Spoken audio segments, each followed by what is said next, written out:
Hello student, আশা করি সবাই ভালোই আছো। আমি আবারও এসেছি দশম শ্রেণীর জীববিদ্যার ক্লাসে। আমরা দশম শ্রেণীর প্রথম যে অধ্যায়টা অর্থাৎ জীবন প্রক্রিয়া, সেটা বিস্তারিতভাবে আলোচনা হয়ে গেছে। নিশ্চয়ই তোমরা নিজেরা তৈরি করে নিয়েছো ওগুলি। আজকে আমরা তার পরের যে অধ্যায়টা সেটা শুরু করতে যাচ্ছি। তো আমরা জানি একটা জীবের জীবন প্রক্রিয়ার জন্য যেমন বিভিন্ন শারীরবৃত্তীয় ক্রিয়াগুলি কাজ করে, ঠিক তেমনি একটা জীবের মধ্যে কতগুলি বাহ্যিক এবং অভ্যন্তরীণ ঘটনা প্রবাহের পরিবর্তন লক্ষ্য করা যায় এবং সেই পরিবর্তনগুলি ঘটানোর জন্য আমাদের দেহে বিভিন্ন যন্ত্র এবং তন্ত্র থাকে এবং এই যন্ত্র এবং তন্ত্রগুলি একত্রিতভাবে জীবদেহটাকে পরিবেশের সঙ্গে সামঞ্জস্য বজায় রেখে চলতে সাহায্য করে এবং জীবের বিভিন্ন অঙ্গ প্রত্যঙ্গের মধ্যে একটা সমন্বয় সাধন ঘটানোর জন্য সাহায্য করে। তো তোমরা নিশ্চয়ই বুঝতে পারছো যে তোমাদের দ্বিতীয় যে অধ্যায়টা, সে অধ্যায়টা নাম হচ্ছে নিয়ন্ত্রণ ও সমন্বয় সাধন, অর্থাৎ কন্ট্রোল অ্যান্ড কোঅর্ডিনেশন। তো কন্ট্রোল অ্যান্ড কোঅর্ডিনেশন অর্থাৎ নিয়ন্ত্রণ ও সমন্বয় সাধনের জন্য আমাদের দেহে প্রধানত যে তন্ত্রটা সাহায্য করে সেই তন্ত্রটাকে আমরা বলি কি স্নায়ুতন্ত্র বা নার্ভাস সিস্টেম। তাহলে প্রথমেই আমরা জানি স্নায়ুতন্ত্র বা নার্ভাস সিস্টেম বলতে আমরা কি বুঝি। কি বললাম?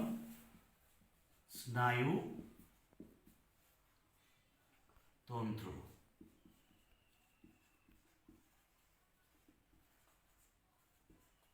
Nervous system. তো স্নায়ুতন্ত্র বা নার্ভাস সিস্টেম বলতে আমরা বুঝি যে বাহ্যিক বা অভ্যন্তরীণ কতগুলি বস্তু বা পদার্থের প্রভাবে জীবদেহে বিভিন্ন প্রকার উদ্দীপনার গৃহীত হয় এবং সেই উদ্দীপনার প্রভাবে জীবদেহ সাড়া প্রদান করে, যার ফলে সেই জীবটা তার পারিপার্শ্বিক পরিবেশের সঙ্গে সামঞ্জস্য বজায় রাখে এবং দেহের বিভিন্ন অঙ্গ এবং তন্ত্রের মধ্যে একটা সমন্বয় সাধন করে। সেই তন্ত্রটাকে আমরা বলি কি স্নায়ুতন্ত্র বা নার্ভাস সিস্টেম। অর্থাৎ আমরা কি বুঝলাম? যে তন্ত্রের মাধ্যমে স্নায়বিক উদ্দীপনা গৃহীত হয় এবং এই উদ্দীপনাটা দেহের বিভিন্ন অঙ্গ প্রত্যঙ্গের মধ্যে সাড়া প্রদানের মাধ্যমে একটা সমন্বয় সাধন ঘটায়, তাকেই আমরা বলি কি স্নায়ুতন্ত্র বা নার্ভাস সিস্টেম। ঠিক আছে? তাহলে দেখো একটা গুরুত্বপূর্ণ তন্ত্র যেটাকে আমরা বলি কি স্নায়ুতন্ত্র। এখন এই স্নায়ুতন্ত্র পড়তে গিয়ে আমরা কয়েক প্রকার স্নায়ুতন্ত্রের কথা একে একে করে আলোচনা করতে হবে। যেমন ধরো আমরা বলবো কেন্দ্রীয় স্নায়ুতন্ত্র বা সেন্ট্রাল নার্ভাস সিস্টেম, যেটাকে সংক্ষেপে বলে সিএনএস। ঠিক আছে? 2 নম্বরে বলবো আমরা প্রান্তীয় স্নায়ুতন্ত্র বা পেরিফেরিয়াল নার্ভাস সিস্টেম বা পিএনএস। 3 নম্বরে বলবো আমরা স্বয়ংক্রিয় বা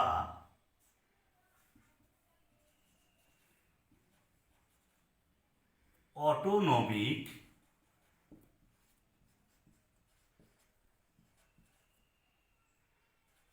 নার্ভাস সিস্টেম বা এএনএস। তাহলে দেখো, কেন্দ্রীয় স্নায়ুতন্ত্র, প্রান্তীয় স্নায়ুতন্ত্র এবং স্বয়ংক্রিয় বা অটোনমিক নার্ভাস সিস্টেম, এটাকে আমরা বলতে পারি স্বয়ংক্রিয় স্নায়ুতন্ত্র বা অটোনমিক নার্ভাস সিস্টেম। ঠিক আছে, তো কেন্দ্রীয় স্নায়ুতন্ত্রটা কি? মস্তিষ্ক এবং সুষুম্না কাণ্ড নিয়ে যে স্নায়ুতন্ত্রটা গঠিত তাকে আমরা বলি কি? কেন্দ্রীয় স্নায়ুতন্ত্র বা সেন্ট্রাল নার্ভাস সিস্টেম। প্রান্তীয় স্নায়ুতন্ত্রটা কি? এই কেন্দ্রীয় স্নায়ুতন্ত্র থেকে নির্গত যে স্নায়ুগুলি তাদেরকে একত্রে বলা হয় কি? প্রান্তীয় স্নায়ুতন্ত্র। স্বয়ংক্রিয় স্নায়ুতন্ত্র, এছাড়াও কিছু স্নায়ু তন্তু থাকে যেগুলি অনৈচ্ছিক পেশির মধ্যে বিস্তার লাভ করে, তাদেরকে আমরা বলি কি? স্বয়ংক্রিয় স্নায়ুতন্ত্র বা অটোনমিক নার্ভাস সিস্টেম। অর্থাৎ সিএনএস, পিএনএস এবং এএনএস, এগুলি এব্রিভিয়েশনগুলি ভালো করে জেনে রাখবে। এবার আছি আমরা এই যে স্নায়ুতন্ত্র বিভিন্ন স্নায়বিক উদ্দীপনা প্রবাহ ঘটায়, সেটা ঘটে কার সাহায্যে? বিভিন্ন প্রকার স্নায়ুর সাহায্যে, নিউরনের সাহায্যে। এখন এই যে স্নায়ুগুলি কেন্দ্রীয় স্নায়ুতন্ত্র, প্রান্তীয় স্নায়ুতন্ত্র এবং স্বয়ংক্রিয় স্নায়ুতন্ত্রের মধ্যে থাকে, সেই স্নায়ুগুলির ক্রিয়াকলাপও আবার বিভিন্নভাবে ঘটে। কিভাবে ঘটে বা কিভাবে স্নায়ুতন্ত্র কাজ করে, স্নায়ুগুলি কাজ করে? মূলত 2 ধরনের স্নায়ু কাজ করে। প্রথমত, 1 নম্বর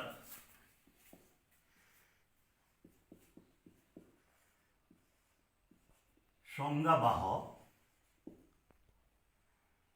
বা অন্তর্বাহী স্নায়ু, যেটাকে আমরা বলি এফারেন্ট নার্ভ। 2 নম্বর চেস্টীয় বা বহির্বাহী স্নায়ু, ইফারেন্ট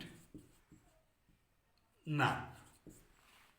তাহলে মূলত দেখো, সংজ্ঞাবাহ বা অন্তর্বাহী স্নায়ু এবং চেস্টীয় বা বহির্বাহী স্নায়ু।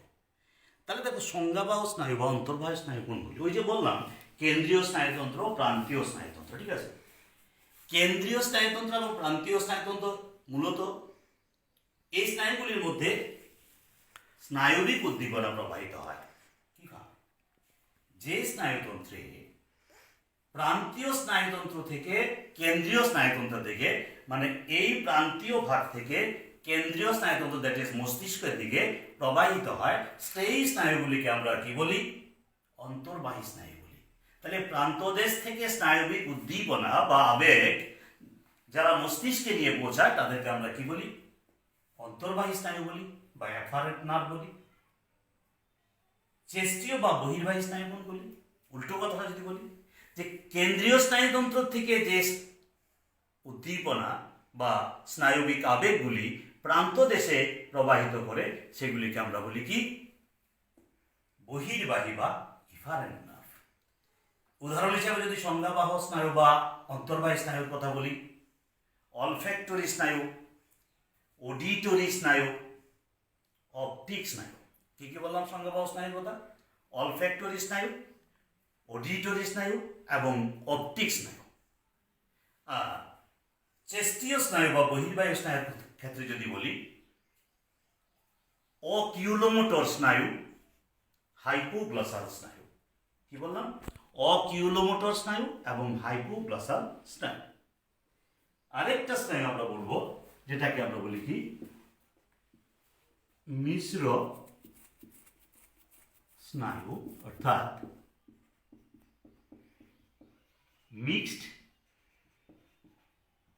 নার্ভ, মিশ্র স্নায়ু।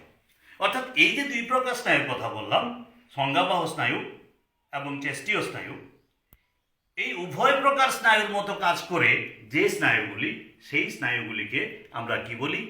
মিশ্র স্নায়ু। অর্থাৎ অন্তর্বাহী এবং বহির্বাহী উভয় প্রকার স্নায়ুর মতো কাজ করে যে স্নায়ুগুলি, তাদেরকে আমরা কি বলি? মিশ্র স্নায়ু বলি। কি স্নায়ু? ভ্যাগাস স্নায়ু, ফেসিয়াল স্নায়ু। তাহলে মিশ্র স্নায়ু উদাহরণ হিসাবে আমরা কি জানলাম? ফেসিয়াল স্নায়ু এবং ভ্যাগাস স্নায়ু। ঠিক আছে, এবারে আসি আমরা এই যে স্নায়ুতন্ত্র, তার একটা গঠনগত এবং কার্যগত একক থাকে। Structural and functional unit of nervous system is called neuron. দেখো, সেম একটা লাইন আমরা পড়েছিলাম যখন আমরা রেচন করছিলাম, বৃক্কের একক নেফ্রন। ঠিক স্নায়ুতন্ত্রের একক কি? নিউরন। ঠিক আছে, স্নায়ুতন্ত্রের গঠনগত এবং কার্যগত একককে বলা হয় কি? নিউরন। কি বললাম না?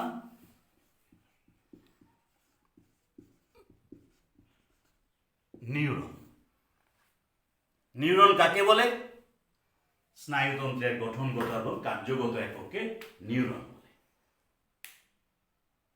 আমাদের সারা দেহেই কিন্তু বিভিন্ন প্রকার নিউরন থাকে।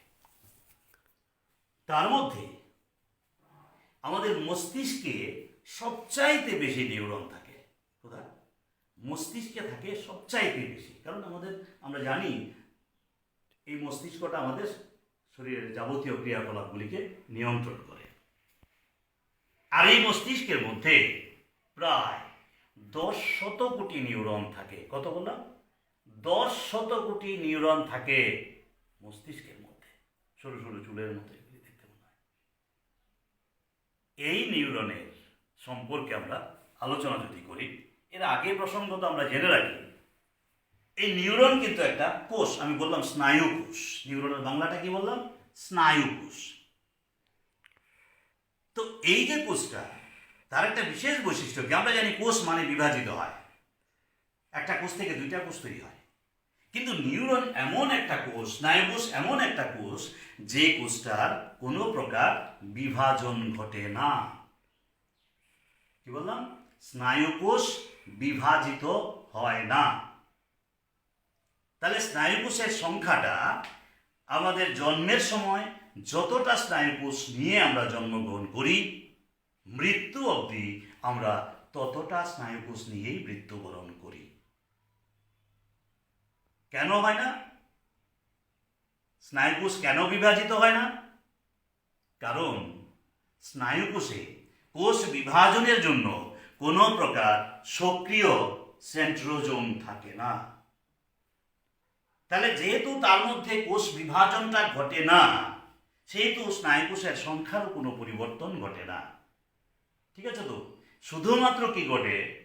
তার ম্যাচিউরিটি আসে, বয়স বাড়ার সঙ্গে সঙ্গে ডে টু ডে তার একটা পরিবর্তন তার মধ্যে ঘটে, কিন্তু সংখ্যাগত পরিবর্তন তার ঘটে না। ফলে আমরা বলি, আমাদের এমন একটা কোষের নাম করো, যদি বলা হয় প্রশ্ন যে যেই কোষটা বিভাজিত হয় না, কি বলবে তোমরা? নিউরন বা স্নায়ু কোষ বলবো। ঠিক আছে, এবারে আসি আমরা এই নিউরন বা স্নায়ু কোষের গঠনটা কি। নিউরন বা স্নায়ু কোষের গঠনটা আলোচনা যদি করি, আমরা এই নিউরন বা স্নায়ু কোষকে দুইটা অংশে ভাগ করতে পারি। এক নাম্বার কি? কোষ দেহ বা সেল বডি। দুই নাম্বার কি? প্রলম্বিত অংশ বা প্রসেসেস। ঠিক আছে, দুইটা অংশে ভাগ করা যায় এই নিউরনটাকে। প্রথমটা কি? কোষ দেহ। এই যে অংশটা, নিউরনের উপরের দিকে যে ষড়ভুজাকৃতি যে অংশটা সেটাকে আমরা বলি কি কোষ দেহ, দ্যাট ইজ এটাকে আমরা বলি কি কোষ দেহ। এই কোষ দেহের মধ্যে কি হয়, যে সাইটোপ্লাজমগুলি থাকে, যে দেখো ডট ডট ডট ডট দেওয়া আছে, যে সাইটোপ্লাজমগুলি কোষ দেহের মধ্যে থাকে সেই সাইটোপ্লাজমটাকে আমরা কি বলি, নিউরোপ্লাজম বলি। তাহলে যদি বলা হয় কোষ দেহের সাইটোপ্লাজমকে কি বলা হয়, নিউরোপ্লাজম বলা হয়। এই কোষ দেহের কেন্দ্রে একটি গোলাকার নিউক্লিয়াস থাকে। তাছাড়া এই কোষ দেহের মধ্যে থাকবে নিজল কণা, গোলগি বডি বা গোলগি বস্তু এবং মাইটোকন্ড্রিয়া থাকে। ঠিক আছে তো? আর এই কোষ দেহটা বিভিন্ন আকৃতির হতে পারে। এখানে ষড়ভুজ আকৃতি আছে, কোথাও গোলাকার দেখতে পারবে, শঙ্কুবাকার দেখতে পারবে, বর্তুলাকার দেখতে পারবে, বিভিন্ন আকৃতির হয় এই কোষ দেহটা। তাহলে এটা হলো কি নিউরনের কোষ দেহ। পরবর্তী যে অংশটা অর্থাৎ প্রলম্বিত অংশ বা প্রসেসেস, এখানে আমরা এই কোষ দেহ থেকে সৃষ্টি যে হয় যে অংশগুলি, অর্থাৎ নিউরনের কোষ দেহ থেকে সৃষ্ট যে বাকি যে অংশগুলি তাদেরকে একত্রে আমরা বলি কি প্রলম্বিত অংশ বা প্রসেসেস। এই প্রলম্বিত অংশ বা প্রসেসেসকে আমরা আবার দুইটা ভাগে ভাগ করি। কি কি?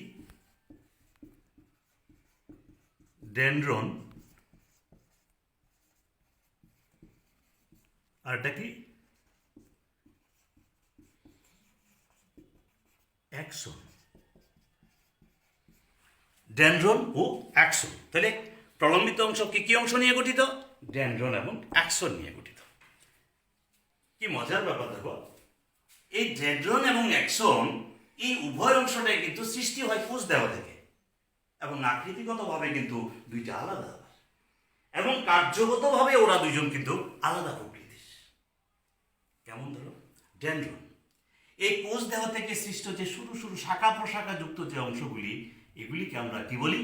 ডেনড্রন বলি। এবং ডেনড্রন দেখবে কোষ দেহ থেকে যত দূরে যায় তত সরু হয়ে যায়, এগুলি চুলের মতো হয়ে যায়। এই ডেনড্রন কি করে তাহলে? ওই যে বললাম স্নায়বিক আবেগ বা স্নায়বিক উদ্দীপনা প্রবাহিত হয় কার দ্বারা? এই ডেনড্রনগুলি অন্য একটা নিউরন থেকে স্নায়বিক উদ্দীপনা গ্রহণ করে কোথায় পাঠায়? কোষ দেহে পৌঁছে দেয়। অন্য একটা নিউরন থেকে স্নায়বিক উদ্দীপনা গ্রহণ করে কোথায় পৌঁছে দেয়? কোষ দেহে পৌঁছে দেয়। এটা হলো কার কাজ? ডেনড্রনের কাজ। পরবর্তী অংশটা কি? অ্যাক্সন। কোষ দেহ থেকে সৃষ্ট শাখা প্রশাখা বিহীন নলাকার যে অংশটা, সেটাকে আমরা কি বলি? অ্যাক্সন বলি। কোষ দেহ থেকে সৃষ্ট শাখা প্রশাখা যুক্ত অংশটাকে বলেছিলাম কি? ডেনড্রন। শাখা প্রশাখা বিহীন নলাকার যে অংশটা সেটাকে আমরা বলি কি? অ্যাক্সন। দেখো অ্যাক্সন কোষ দেহের যে অংশটা থেকে তৈরি হয় সেখানটা দেখো একটু ফানেল আকৃতির মতো, আর এই ফানেল আকৃতির মতো অংশটাকে আমরা কি বলি? অ্যাক্সন হিল কি বলি বা হিলক বলি। তাহলে অ্যাক্সন হিলকটা কি? কোষ দেহের যে অংশ থেকে অ্যাক্সন তৈরি হয় সেই ফানেল আকৃতির অংশটাকে আমরা কি বলি? অ্যাক্সন হিল্ক বলি বা হিলক বলি। এই অ্যাক্সনের মধ্যে যে সাইটোপ্লাজমগুলি থাকে, অ্যাক্সনের মধ্যে যে সাইটোপ্লাজমগুলি থাকে তাদেরকে আমরা কি বলি? এক্সোপ্লাজম। কি বললাম? এক্সোপ্লাজম। দেখো কি সুন্দর মিল। আমরা বলেছিলাম কোষ দেহের মধ্যে যে সাইটোপ্লাজমগুলি থাকে তাকে বলেছিলাম কি? নিউরোপ্লাজম। অ্যাক্সনের মধ্যে যে সাইটোপ্লাজম থাকে তাকে বললাম কি? সাইটোপ্লাজম। এই অ্যাক্সনটা তিনটা স্তর দ্বারা আবৃত থাকে। কি কি স্তর বলি? আমি যদি বাইরের দিক থেকে বলি, দেখো আছে নিউরেলেমা, মাইলিন সিদ, অ্যাক্সোলেমা। এটা বাইরের দিক থেকে বললাম কিন্তু, নিউরেলেমা, মাইলিন সিদ, অ্যাক্সোলেমা।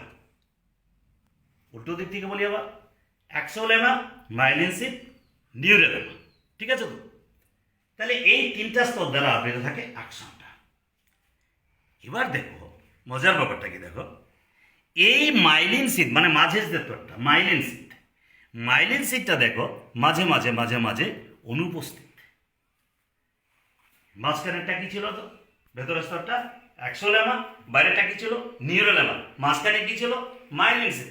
হুট করে দেখা গেল কোথাও কোথাও মাইলিন সিটটা অনুপস্থিত, ফলে কি হয় বাইরের দিকে যে অ্যাক্সোলেমাটা একটু ভেতর দিকে ঢুকে আবার বেরিয়ে আসে। আবার কিছু মাইলিন সিট আছে, কিছু পরে গিয়ে দেখলো আবার নেই, আবার ভেতর দিকে ঢুকে যায়, আবার বেরিয়ে আসে। তাহলে এই যে একটা পর্ব বা খাঁজের সৃষ্টি হয়, এই পর্ব বা খাঁজগুলিকে আমরা কি বলি রে র্যানভিয়ারের পর্ব বলি বা নোড অফ র্যানভিয়ার বলি। নোড অফ র্যানভিয়ার মানে এই র্যানভিয়ার অংশে কি হয় মাইলিন সিটটা অনুপস্থিত থাকে। পরিষ্কার কথাটা, র্যানভিয়ার সিটটা কি যে অ্যাকশনের তিনটা স্তরের মধ্যে কোনো কোনো অংশে মাইলিন সিট না থাকায় একটা পর্ব বা খাঁজের তৈরি হয়, সেই পর্ব বা খাঁজটাকে আমরা বলি কি র্যানভিয়ারের পর্ব বলি। এই মাইলিন সিট যুক্ত আবরণের কোনো কোনো জায়গায় দেখবে কি থাকে সোয়ান কোষ থাকে। এই যে ছোট ছোট কোষগুলি, গোলাকার কোষগুলি সোয়ান কোষ বলে সেগুলিকে। এই অ্যাকশনটা শেষ প্রান্তে এসে কতগুলি শাখা প্রশাখা যুক্ত হয়ে একটা ব্রাশের ন্যায় আকার ধারণ করে। এই যে ব্রাশ যুক্ত অংশটা সেটাকে আমরা বলি কি এন্ড ব্রাশ বা প্রান্ত বুরুষ। কি বললাম? এন্ড ব্রাশ বা প্রান্ত বুরুষ। আর এই এন্ড ব্রাশ বা প্রান্ত বুরুষের অগ্রভাগটা দেখবে খুব স্ফীত স্ফীত হয়ে গোলাকার স্ফীত আকার ধারণ করে, যেগুলিকে আমরা বলি কি প্রাক স্নায়ু সন্নিধি স্ফীতি। প্রাক স্নায়ু সন্নিধি স্ফীতি। ঠিক আছে, এখন এই অ্যাকশন কি কাজ করে? ওই যে আমরা দেখলাম কোষ দেহের মধ্যে ডেনড্রন দ্বারা গৃহীত যে স্নায়বিক আবেগটা, সেই আবেগটা কোথায় আছে? কোষ দেহের মধ্যে আছে।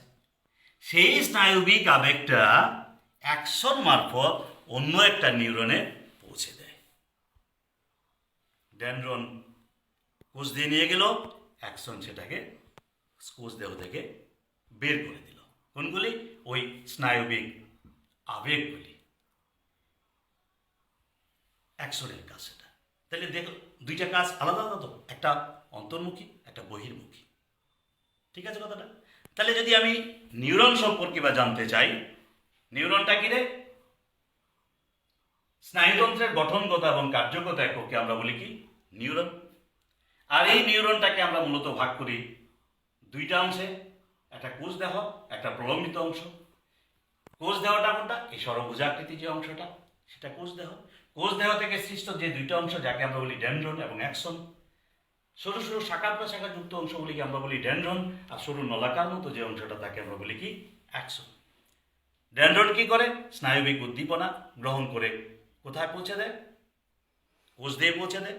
অ্যাকশন কি করে? কোষ দেহ থেকে গৃহীত যে উদ্দীপনাগুলি অন্য একটা নিউরনে পৌঁছে দেয়। এই যে একটা নিউরন থেকে আরেকটা নিউরনে, একটা নিউরন থেকে আরেকটা নিউরনে, এইভাবেই কিন্তু আমাদের স্নায়বিক আবেগগুলি প্রবাহিত হয়। আমি একটা শব্দ বারবার বলছিলাম তোমাদের, দেখো উদ্দীপনা বা উদ্দীপক। What is this? স্টিমুলাস। এটা কি? স্নায়ুতন্ত্রের মূল কথা যেটা, যে স্নায়ুতন্ত্রের মাধ্যমে স্নায়বিক উদ্দীপনা প্রবাহিত হয়, স্নায়বিক আবেগ প্রবাহিত হয়। উদ্দীপনা বলতে আমরা বুঝি, উদ্দীপক বলতে আমরা বুঝি কতগুলি বাহ্যিক এবং অভ্যন্তরীণ পদার্থ বা বস্তু বা ঘটনা, যেগুলির দ্বারা স্নায়ুতন্ত্র উদ্দীপিত হয়, উত্তেজিত হয়, সাড়া প্রদান করে। সে ধরো আমি একটা এক্সাম্পল যদি দেই, একটা গরম কিছু আছে এখানে, আমি হঠাৎ করে না দেখে হাত দিয়ে ফেললাম। আমি কি হাতটা রেখে দেবো সেখানে নাকি? দেখবো কেমন লাগে আমার? আমি সঙ্গে সঙ্গে কিন্তু হাতটা সরিয়ে নিলাম। কে বলেছে? আমার ঘরে কেউ ছিল, ও বলেছে হাতে গরম লাগছে হাতটা সরিয়ে নাও? এটা কেউ বলতে হয় না, আপনা আপনি দেখে আমি হাতটা সরিয়ে আনি। কারণটা কি? ওই যে গরম জলটা বা গরম পাত্রটা, সেটা হলো একটা উদ্দীপক। হাতটা যে সরিয়ে নিলাম, ওই উদ্দীপকে সাড়া দেওয়াটাকে স্নায়ুতন্ত্রের ভূমিকা। এই যে সাড়া দিলাম, স্নায়ুতন্ত্রের ভূমিকা। উত্তেজিত হলাম বা উত্তেজনায় সাড়া দিলাম। এরকম অজস্র ঘটনা তোমাদের মধ্যে ঘটে। এখন একটা ভালো খাওয়ার জিনিস রাখি আমি এখানে, কি হবে? লালা গ্রন্থি থেকে লালা নিঃসৃত হবে। কে বলেছে নিশ্চিত করার জন্য? কেউ বলেছে তোমাকে? বা কেউ যদি প্রেসারাইজ করে যে না লালা কিন্তু নিশ্চিত করতে পারবে না, কারো ক্ষমতা নেই সেই লালা আটকে রাখার জন্য, কারণ সেটা কার কাজ? স্নায়ুতন্ত্রের কাজ। সেটা অটোমেটিক্যালি হবে। আর এই কাজগুলি সমস্ত কিছু করার জন্য এই যে নিউরন বা স্নায়ুকোষ সেটাই সবসময় সক্রিয় থাকে। যার জন্য বললাম আমাদের মস্তিষ্কে যার সংখ্যাটা সবচাইতে বেশি, কারণ যাবতীয় কাজ, স্নায়ুতন্ত্রের যত কাজ আমরা যাই করি না কেন, কেন্দ্রীয় স্নায়ুতন্ত্র বললাম, সেন্ট্রাল নার্ভাস সিস্টেম কে মস্তিষ্ক এবং সুষুম্নাকাণ্ড, এই দুইটা অংশ নিয়ে গঠিত আমাদের কেন্দ্রীয় স্নায়ুতন্ত্র। যত ঘটনাগুলি আমাদের মধ্যে ঘটবে সমস্ত ঘটনাগুলির মেসেজ কোথায় যাবে? আমাদের মস্তিষ্কে যাবে। এবং এই সমস্ত ঘটনাগুলিকে কন্ট্রোল করবে কে? নিয়ন্ত্রণ করবে কে? মস্তিষ্ক করবে। তাহলে মস্তিষ্ক জানে না আমাদের শরীরে এমন কোনো ঘটনা ঘটে গেছে, সেটা হয় না। হতে পারে কিছুটা সময়ের জন্য, আমরা পরে বলবো রিফ্লেক্স অ্যাকশন বা প্রতিবর্ত ক্রিয়া, যেটা সুষুম্নাকাণ্ড সরাসরি করে নেয়, কিন্তু তারপরে আবার সেই মেসেজটা মস্তিষ্কে পৌঁছে যায়। অর্থাৎ মস্তিষ্কের নির্দেশ ছাড়া আমরা অনেক কাজই করতে পারি না। তাই স্নায়ুতন্ত্র একটা গুরুত্বপূর্ণ ফ্যাক্টর আমাদের এই জীবন প্রক্রিয়া সঞ্চালনের জন্য। কারণ এই স্নায়ুতন্ত্র যদি আমাদের সঠিক না হয়, এই নিউরনগুলি যদি আমাদের ঠিক না থাকে, তাহলে কিন্তু আমাদের এই স্নায়বিক উদ্দীপনা বা সমন্বয় সাধন যেটা, বা নিয়ন্ত্রণ যেটা, বা বিভিন্ন অঙ্গ প্রত্যঙ্গের সঙ্গে একটা সমন্বয় সাধন ঘটানো যেটা, সেটা সম্ভব হবে না। ঠিক তো? তাই আমরা বলবো এই নিউরন আমাদের জীবদেহের সমন্বয় সাধন ঘটানোর জন্য, অঙ্গ প্রত্যঙ্গের সঙ্গে সমন্বয় সাধন ঘটানোর জন্য একটা অত্যন্ত গুরুত্বপূর্ণ ইউনিট, এটাকে আমরা স্নায়ুতন্ত্রের একক বলি। এটা খুব ভালো করে তোমরা পড়বে এবং চিত্রটা খুব ভালো করে আঁকবে বাড়িতে। কারণ কি বলি, অনেক সময় প্রশ্নই থাকে, আমি এত কথা বললাম তো নিউরন সম্পর্কে, বিস্তারিত আলোচনা করলাম তো, দেখা গেল প্রশ্ন আসলো কি, একটি নিউরনের সচিত্র অঙ্কন করে তার চিহ্নগুলি বা বিভিন্ন পয়েন্টসগুলি চিহ্নিত করো। মানে শুধু বললো চিত্রের সাহায্যে নিউরনের বিভিন্ন অংশগুলি দেখাও।